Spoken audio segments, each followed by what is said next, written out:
എനിക്ക് എപ്പോഴും അവര് ഈ ആചാര്യന്മാർ ഗുരു പരമ്പരകൾ അവര് ചെയ്യുന്ന ഓരോ കർമ്മങ്ങളും ആ സത്യത്തിന് വേണ്ടിയല്ല. അവരൊരിക്കലും നിലനിൽക്കുന്നത് തൻ്റെ സ്വാർത്ഥ താല്പര്യങ്ങൾക്കല്ല. ആ സത്യത്തെ ലോകത്തില് വിളിച്ചു പറയാൻ വേണ്ടിയിട്ടാണ്.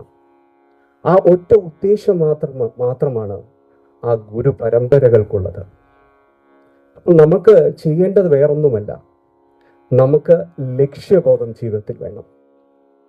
വലിയ ലക്ഷ്യബോധമൊന്നും ഞാൻ നിങ്ങളോടത്ത് പറയുന്നില്ല, ആത്മസാക്ഷാത്കാരം ഒന്നും ഞാൻ പറയുന്നില്ല. പക്ഷെ ഒരു കാര്യം, നിന്റെ ഗുരുവിനെയെങ്കിലും നീ മനസ്സിലാക്കാൻ കഴിയണം.